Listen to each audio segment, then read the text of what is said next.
Welcome to episode 11 of Your Best Work podcast. This is your host, Eric Hoke, and I'm so glad to be with you today.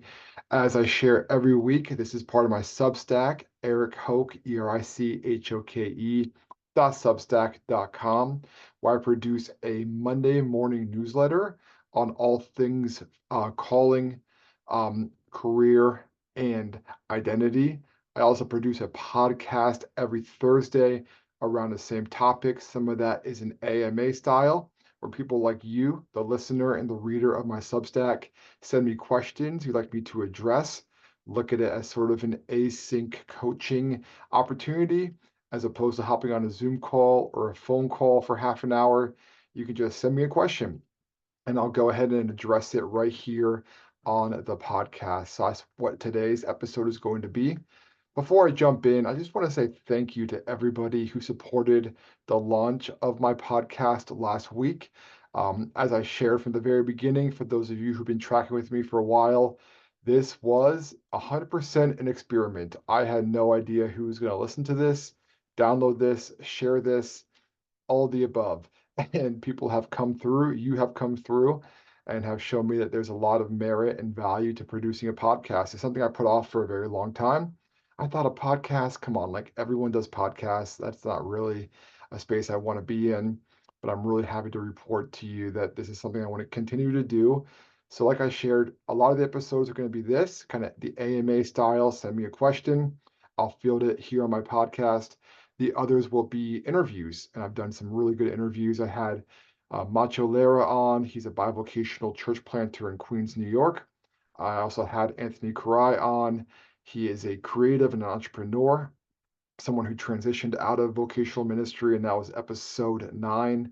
If you have not listened to those, please go back and listen. I have some great ones coming up here in the coming weeks. I have an interview with Chad Brooks, known as the Productive Pastor. He has a fantastic blog and a fantastic podcast that will talk about that. His book is also out, so I encourage you to check that out. I also have an interview coming up with a CEO who hires former ministry leaders and pastors and how you can kind of break into that world. So that's going to be coming up here in the coming weeks as well. So if you have not subscribed, I encourage you to please do so. And as always, thank you so much for listening. Today's question, honestly, this is probably the question I get more than any other question. Either it's this one or what jobs would I qualify for? So this question is, how do I break into an industry with no experience? So I want to move into a new industry and I've never worked in an industry. How do I break in? What do I do? How do I stand out amongst the crowd, amongst the noise? So that's what I'm going to address on today's episode. I appreciate the person who sent this question in. It's a nut to crack, to say the least. So let's go ahead and dive in. How do you break into an industry when you have no experience in that industry? So the very first thing that I would say, let's just go on a journey together. Let's imagine you're looking to change industries, and let's say you have about 10 hours a week, 2 hours a day, 5 days a week to sort of figure out how to break into this new world. The very first thing that I would say is that of those 10 hours, 8 of those hours should be spent networking. I know if you listen to me for any amount of time, you probably get tired of me saying this. I do have a whole episode, episode 10, How Do You Network with Strangers? That's the previous episode. Go back and listen if you have not already. But that is where you should be spending 80% of your time as somebody who is a career changer. For those who are not familiar, a lot of people know me as the guy who helps people from ministry and pastoral backgrounds get marketplace jobs. That's part of what I do. I also do coaching and cohorts as well for those who want to expand their careers. They want to get a promotion, maybe they want to start a business, they want to start a side hustle. I kind of walk that fine line between career calling and identity, which is why I do the podcast on those topics as well. But most people know me through that. He's the guy that helps people get jobs. I help pastors get jobs. So how do you break into an industry where you never worked? You don't know even what the vernacular is, the language, how do you show your transferable skills? Networking is the name of the game. So, of those 8 hours, you should be spending time having coffee with people. So, for example, if I knew I was going to change industries, the very first thing I would do is find people in that industry find a common connection, same college, same high school, mutual friend, whatever. You don't know me, I don't know you. Episode 10, I dive in much deeper in this. But let's have either a physical sit down at a coffee shop and drink a coffee. If you're in different parts of the country, hey, listen, could you give me 20 minutes of your time and I'll send you a $10 Starbucks gift card for your trouble, just to kind of hear what you're working on and really just make a connection, right? How do you stand out from the pile? You stand out from the pile by knowing people who are on the team at the company where you want to work. Because the reality of it is, if they have 100 candidates for a job and you're one of those candidates and you have no industry experience, you're going to get passed over. And I don't say that because I want to hurt your feelings. I just say that because I want you to have a realistic and sober perspective of what it is you're walking into. But if they know you and if you have a referral, the odds of you getting an interview and ultimately the job is so much higher. So the bulk of your time, listen to me clearly, is not spray and pray on job boards. It is not, do 100 resumes and send out 100 job applications and sit by the phone or your inbox waiting for a response. It is pavement pounding, face to face, belly to belly, human to human networking. I know for a lot of folks, they think that's gross, that's weird, that makes them uncomfortable. They don't want to be sleazy. Look, I get it, but that is the name of the game. And if you're listening to this at home, or watching the YouTube video, I do the AMAs on YouTube. Listen to me. Do do not skip this step. This is how you are going to get a job as an industry changer. So if going out for coffee with people is too big of a leap, there's other ways you can network. You can join your local chamber of commerce. You can join communities based on the industry you're interested in. So Project Management Institute has PMI chapters in most cities around the country. I'm sure internationally as well. And also SHRM, if you're interested in HR and people operations, Society of Human Resource Management has chapters as well. Join those, become part of that community, meet people, network, rub elbows. There's just no substitute for that. And that is where you should spend the bulk of your time. So you have 10 hours a week, 8 of them are gone networking. The second thing I would do is I would spend 1 hour reskilling. Okay. So you can use platforms like Coursera. Coursera has a monthly fee, about $50, and it's everything from data analytics to project management to adult learning theory to Lean Six Sigma.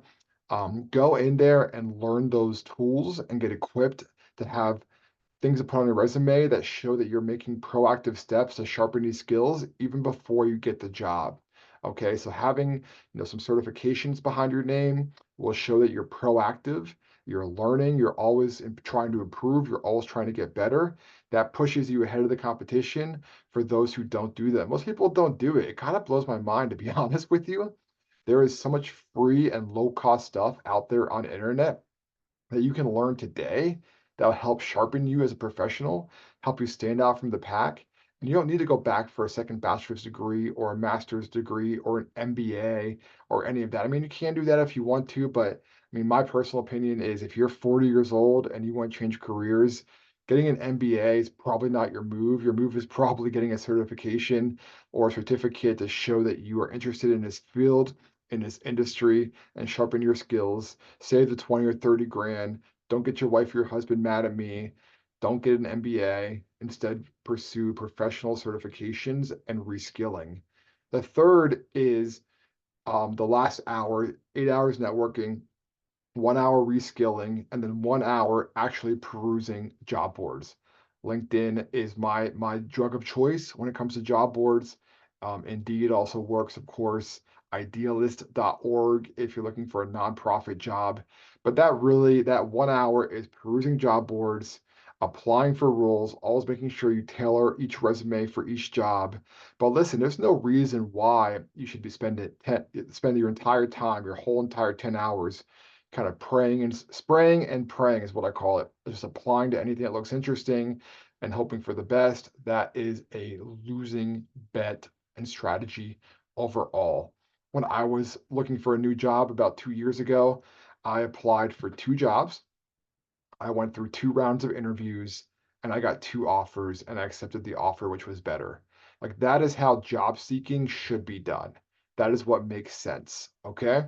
So if you're listening to this at home, and thank you so much to the person who asked the question, how do I find a job with no industry experience? That's your roadmap.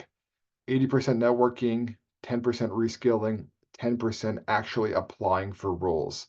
Applying for 500 jobs in 3 months, it seems like you're doing something meaningful. You're wasting your time. I'm going to shoot straight with you. Do not do that. That is not a good use of your time and your energy.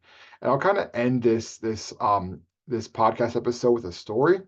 This story is also featured in my book, Market Street Pastor. You can go to ihelppastorsgetjobs.com/book. You can buy it directly from me as the author. That would mean a lot to me because all the royalties would go to feeding my 3 kids what they need because they're hungry kids. They just are always hungry. They want a snack every day, like it's crazy. But I would definitely recommend that you network because what I did is the way I broke into a learning and development role from being in full-time ministry is I met a woman named Gigi at my church.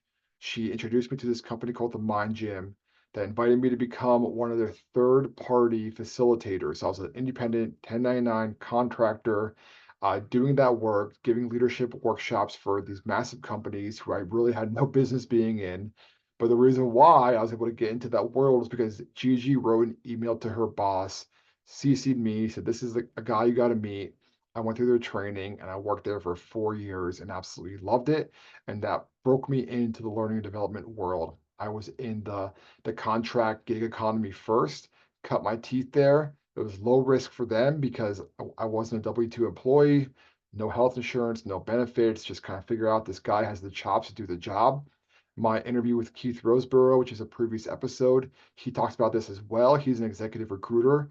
He says if you're an industry changer, your first job might be a contract. Maybe it's a 4-month contract. Maybe it's what I was, which was kind of a 1099. We'll give you jobs here and there. But that likely could be a very good first step as opposed to full-time X into full-time Y. So find kind of that gig work first. So shout out to Gigi if you're listening to this. You introduced me to the right person. That put me on a path. And now, almost 10 years later, I'm in a role where I am really happy. And I have a lot of skills that I have gained over the last decade. I have a lot of confidence in finding jobs and representing myself as a leader in the training and development space.